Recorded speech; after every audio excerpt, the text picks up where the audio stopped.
Premier certainly set the tone this morning in his very wide-ranging discussion on the BVI and what is trending. In fact, Russell always takes liberties with me. That was my topic. Uh, I thought he had given the Premier something else, but so be it. Uh, Now I will take a liberty with you, Russell, and instead of talking about the legislation pipeline, I'm going to pay more attention to the implemented decisions from the McKinsey report. A lot of what I will say to you has been said, including the points made about the arbitration center and the substance issues. Perhaps I will just say them a little differently.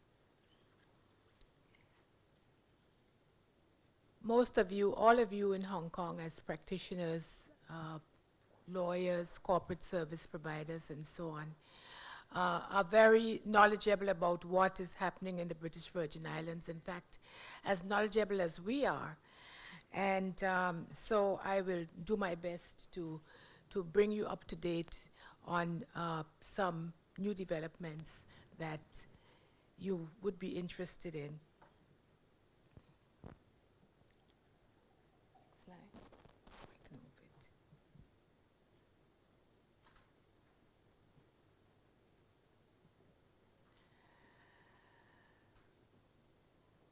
it. The first slide, of course, just sets the stage, so to speak. We are all aware of the economic and financial crisis that changed the rules and have put us into what we now refer to as the new normal.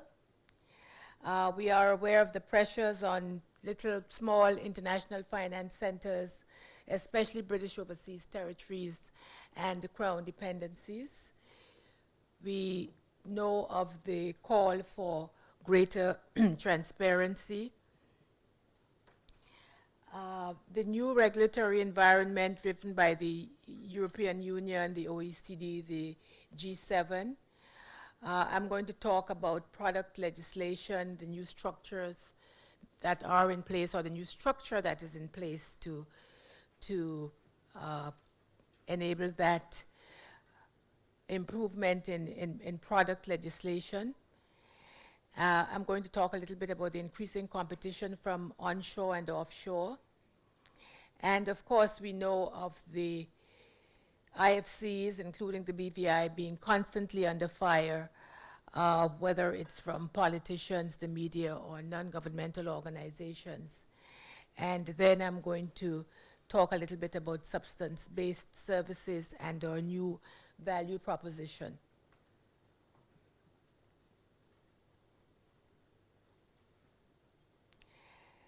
In terms of the BVI response, the government and the private sector began dialogue in 2012 when there was a new administration. It was a very high priority for that administration. And in 2014, the firm of McKinsey and Company was hired to make recommendations based on the many discussions that had been ongoing between the private sector and the government. And we are now at a stage of implementing those recommendations, and I will talk about the infrastructure that is in place to enable the implementation, including the steering committee that is chaired by the Premier and that is comprised of a number of persons, including Gerard Ferrara, who presented or prepared an excellent report on improvements that are required for government services, especially immigration and labor. The initiative working teams, the sponsors, and then I'm going to talk a little bit about the delivery unit itself.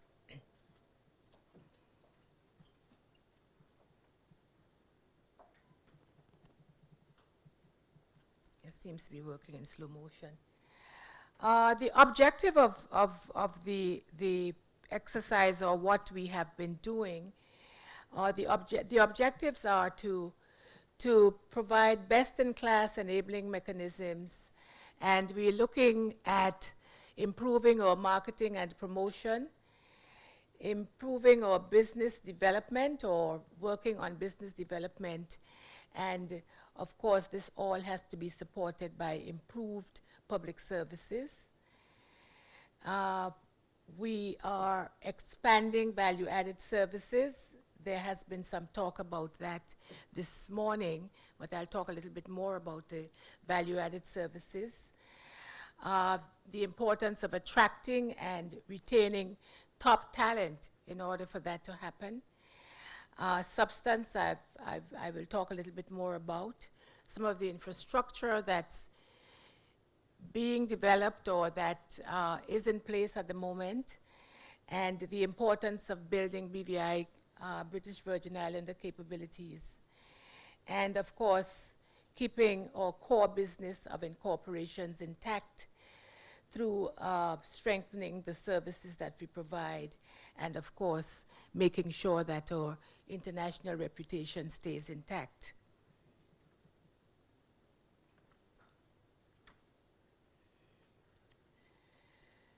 Now, in terms of our new marketing and business development, at the moment, BVI Finance, which I head on an interim basis, is responsible for the promotion and development of promotion, especially of financial services. And early in 2017, the first quarter, BVI Finance Limited, which will be a public-private partnership, company limited by guarantee, will be established to lead the promotion and business development of financial services. BVI Finance Limited will be headed by a board with government representation and the private sector, and the expectation is that it will increase competitiveness and the responsiveness to the market conditions. So we will end up with greater independence in representing the industry and in safeguarding the reputation of the British Virgin Islands. Our reputation is critical. There's been a number of comments made on it. At 3 o'clock this morning, I saw a story that, of course, caused me great concern, where, in fact, a particular company, in fact, a listed company, was moving.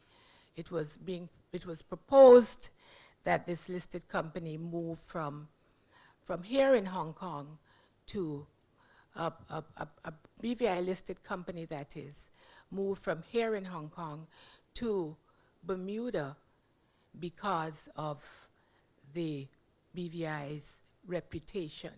So reputation is very critical to us. And of course, we will be developing a strategic business plan for the period 2017 to 2020 that is very well advanced. And in fact, as of November of next month, that is, we will be rolling it out to the industry for their comments. New financial services unit will be created in the Premier's office. And the unit is being established to allow for greater collaboration and synergy between government, the regulator, and the industry. At the moment, we have something called a Financial Services Business Development Committee, and I think that will morph into this unit that will be headed by a very senior person, possibly recruited from the private sector to head it up initially, or maybe somebody in government. But that decision has been taken, and come early next year, that person will be in place. That person will also assist with legislative developments for business, and I'm talking especially about product development, which often takes years to come to market. And with a financial services director in place heading up that unit, we expect that that would be sped up. In terms of structure, I just wanted to say that even now, what we have established after the McKinsey report is a set of senior lawyers in the private sector who meet regularly and propose. In fact, they not just propose, but they are responsible for drafting legislation that would enhance the BVI competitive advantage. For instance, I mention here the Limited Partnership Act that is at an advanced stage, and it will be rolled out, as some of you know, early next year. I asked the author of the draft for a little blurb on it, and he's given me, there is something in the bag that you have. I think it's on page 20, but just for your own information, that Limited Partnership Act will offer modern bespoke legislation for the formation and operation of limited partnerships. The bill will be designed with the requirements of private equity and venture capital in mind in order to attract more of those vehicles to the British Virgin Islands. The bill will include features used globally for limited partnerships, as well as more innovative features, including concepts taken from our Business Companies Act. The limited partnerships will have the option of having a legal personality, and the list of safe harbor activities for limited partners will be expanded. There will be the ability for secured creditors to have priority over the assets of a limited partnership which has legal personality. That act, as I said before, is expected to be enacted or to take effect in January of 2017. We are also contemplating, I don't have it up on the screen, but Limited Liabilities Companies Act. And we are hoping that with the combination of the Limited Partnership Act and the LLC, that the British Virgin Islands structures would be further enriched and able to support the Belt and Road Initiative that you've been hearing so much about today. And in terms of beneficial ownership, while that is not necessarily, well, it will call for some legislation. I'll just talk a little bit about it. It fits in with our whole AML strategy and part of the FATF requirements. I believe that all of you know that come January of next year, beneficial ownership of the ultimate beneficial ownership of ownership has to be brought onshore in the British Virgin Islands. And in terms of the requirements for that, you would be expected to provide the name, the date of birth, residential address, nationality, and so on. Related to that, the beneficial ownership information, I should also mention, and I think everybody in this room is aware, that we have been negotiating with the British government And we have made it very clear that we are not going to go with the public registers of beneficial ownership as has been insisted on for quite a long time, especially in the ex-Prime Minister Cameron's time. And we have negotiated for beneficial ownership, what we'd call a platform, a virtual platform that is at an advanced stage of development, and perhaps the financial secretary, he's in the room. Perhaps a little later on you could come and talk a little bit, or perhaps now you could come and say a little bit about how the platform would work. Sorry, Elise? Oh, you're going to talk about it later on. Okay, excellent. So that you'll be hearing a little bit more about later on. So moving right along, in terms of the financial services unit, it would enable a faster and more robust response to the reputational issues and a public position on key issues, as I have mentioned before. Next slide, please. There is the capital economic study.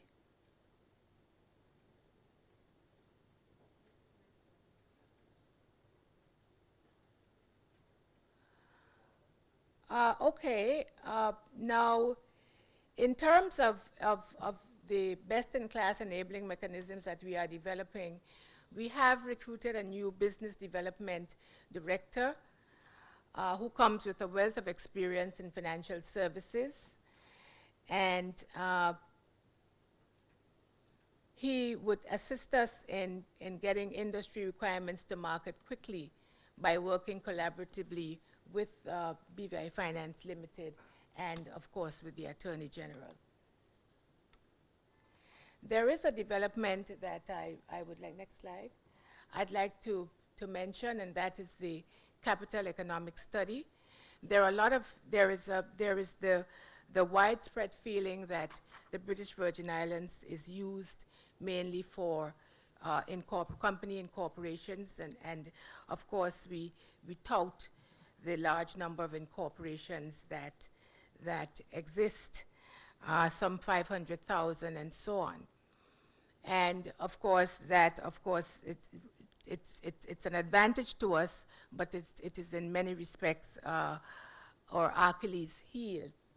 And so we have retained the services of Capital Economics, a group out of the United Kingdom, to work with us, work with the industry to establish the contribution of BVI Financial Services to the global economy.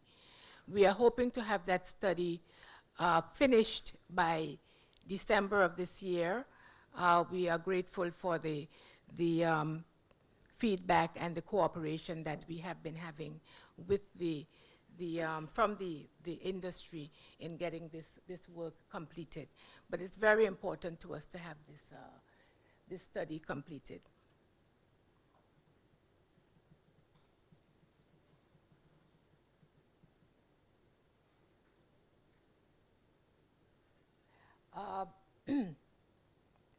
What is financial services, or what is the industry to us, without our making sure that the BVI lenders themselves are ready for becoming more involved in the financial services industry.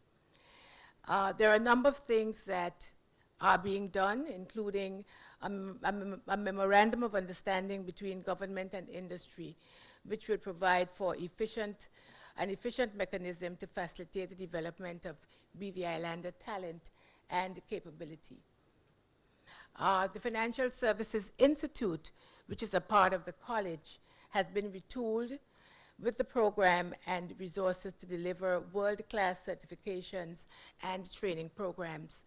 We are hoping to make, in fact, the Financial Services Institute a center of excellence in the Caribbean for financial services. And we are very pleased that come within the next 2 weeks, we will be able to announce, in fact, that financial services will be one of the courses offered for the school leaving certification. So it's very critical, along with tourism, to the British Virgin Islands. A number of key programs will be launched in keeping with the new capability building focus, including a mentorship program for young people and a work experience program which will focus on providing young people with opportunities between school terms. And we're looking to the industry in the British Virgin Islands to help us with these activities. And I should also add at this point that we are very grateful to the industry for the support that they have given us in getting this implementation on the road. Next slide, please. Now, the whole area of value added. I have lived in Hong Kong previously in 2013 and for about 6 months. And as I say to people, I've been coming here since 1989, and a very long time. And I'm always impressed with the vibrancy of Hong Kong. And we would like to get a little bit of that vibrancy, not a little bit, but a lot of it, in the British Virgin Islands. So there are a number of things that we would want to do in terms of value-added services. And the first one is to expand investments in the legal sector to grow the BVI into a center of excellence in law. This might sound a little bit trite, but it's very important. I mentioned the Capital Economics Group. When they did their pilot study, the thing that they were most impressed with in the British Virgin Islands was the quality of law and the legal practitioners in the British Virgin Islands. We're very proud of that, and we'd like to see that continue to grow. We would like to encourage more family offices and small corporate headquarters. I don't know if necessarily small, but certainly corporate headquarters to be located in the British Virgin Islands. We are interested in attracting green technology, environmental and research-based companies, e-commerce businesses, services that support existing financial services, introducing new services, and capitalizing on or developing telecommunications infrastructure. That's quite a mouthful. But Hong Kong thrives on innovation. This morning, before I came to this session, I was invited by a friend of Carson's, George Lamb, in fact, the financial secretary and I were invited to join him to visit the cyber port. And we were very impressed with that facility. It's a facility, well, most of you would know what it is. There are about 500 startups, and mixed with those startups are established companies, Microsoft, Lenovo, and so on. And the companies, they spend about 2 years in that area at the cyberport.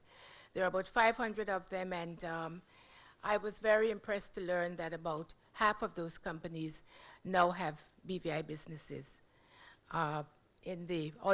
now use BVI business companies. I was following the discussion between you, Carson, and Alex about how BVI companies can be used to greater advantage. And this was one example that I thought of. One of the points that he made is that he thought that it would be useful for us to have a person, a professional, whether it's a lawyer or a corporate service provider, come and speak to these startups about how they may better use the BVI companies to their advantage. And I hope it's something, at least, that perhaps we could follow up on. Uh, We're also looking to create in the BVI a special economic zones for some of the areas that I've mentioned previously, as well as other areas. And we'd like to see a deepening of financial services, including more fund administration, brokerage services, investment and fund management services, captive insurance or reinsurance management services, actuarial services, and so on and so forth. These are some of the things that we will encourage. We will encourage through an incentive program that we are developing, and an investor policy that we will be developing. And in fact, we can move to the next slide because I talk about it there as well. This investment policy will facilitate the expansion and diversification of a substance-based economy by making it more attractive for businesses to be based in the British Virgin Islands. It will address the substance and transparency issues demanded of the international standard setters, and just not demanded of the standard setters, but that we require in the British Virgin Islands if we are going to move beyond simple incorporations or just incorporations and broaden the value or add value to the offerings of the British Virgin Islands. Next slide or next point. The policy will facilitate attracting the new areas we are seeking to develop, particularly in the area of greater substance, as we seek to diversify and grow these areas. Now, in terms of this policy, I think I mentioned most of the areas, so we can go all the way down.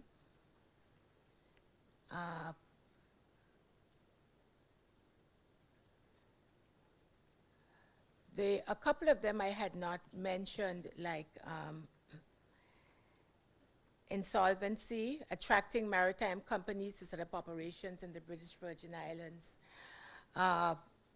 I mentioned the special economic zones. Services and products associated with the development of our tourism sector. And all these are areas that are still being fleshed out, but we are moving swiftly to implement them.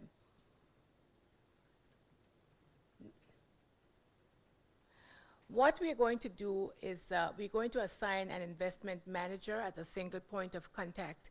Again, using the Hong Kong example, when we started our office in 2013, we had a lot of support from Invest Hong Kong or Hong Kong Invest, where it is a one-stop shop where they do everything and they show you and they support you in every way right through to startup.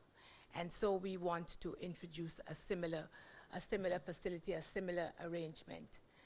And this would include make sure that investors are comfortable in terms of their dependents, spouses, and so on.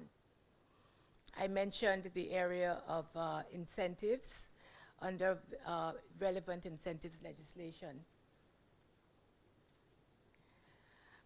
We will, of course, have to grant, and this will require some changes to our immigration laws or immigration policies, so that there is entry clearance based on the type of investor and investment. The immigration, if you can go back to that slide for just a minute. I just want to say a little bit about the importance of immigration. Again, using the Hong Kong example, I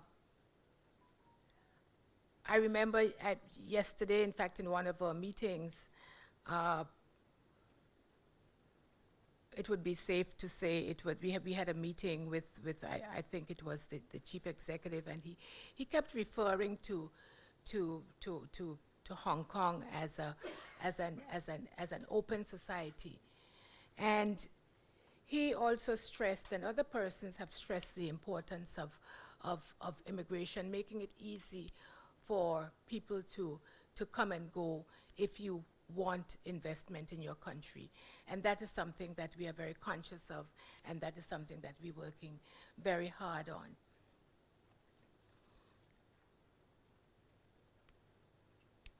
As I said before, we will have to amend the Immigration and Passport Act,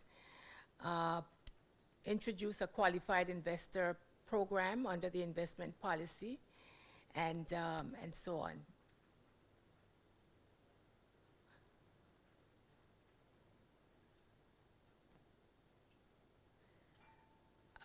In terms of value added and infrastructure, I believe the previous panelists mentioned the fact that BVI Airways has been contracted to offer direct flights between Miami and Tortola by December of this year. Now that is a significant advance for us. Yes, we are looking at the airport expansion for long-haul flights, but in the meantime, we will be having direct flights from Miami to Tortola beginning in December. I believe they will start off with 3 days per week. And it is very significant and certainly very, very welcomed by the tourist industry. And when you look at the BVI in terms of access to the BVI is significantly improved. You can get to the British Virgin Islands via Antigua. You can get to the British Virgin Islands via St. Martin, and now you can get to the BVI directly from Miami. And discussions are taking place for the improvement of the ferry services between the US and the British Virgin Islands. Our Telecommunications Regulatory Commission has signed spectrum agreements with 3 service providers, which will allow for the delivery of high-speed broadband services using LTE technology. As I said before, it's very important that we remain a leader in our core business. Notwithstanding the substance that I talked about earlier, we have to remain a leader in our core business of company and corporations. And so there are a number of things that we have done in terms of transparency. We were one of the early adopters for the common reporting standards, and we are developing a strategy for the base erosion and profit shifting initiative. I think the Premier mentioned this morning that the BVI will be hosting a meeting with the entire Caribbean on this whole area of base erosion and profit shifting in December of this year, actually on the 13th. Next slide, please.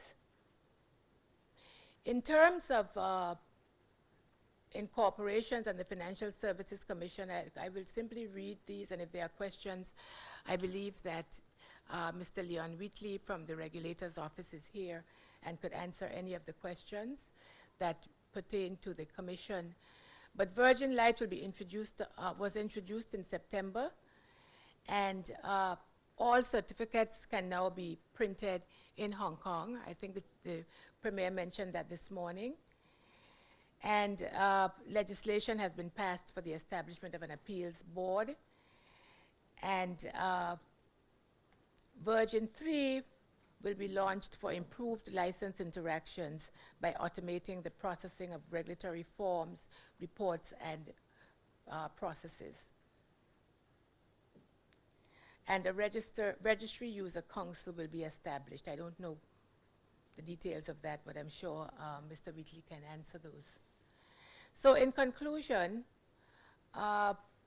we will be having in the British Virgin Islands, in fact, we're well on the way to a stronger and more focused promotion and business development strategy, coordinated and collaborative management of the industry, accelerated business development, strengthened talent and capability, especially among British Virgin Islanders, greater substance with value-added services, investment policy and the facilitation of investment, and investor and business-friendly labor and immigration policies, enhanced infrastructure, and stronger regulations and compliance.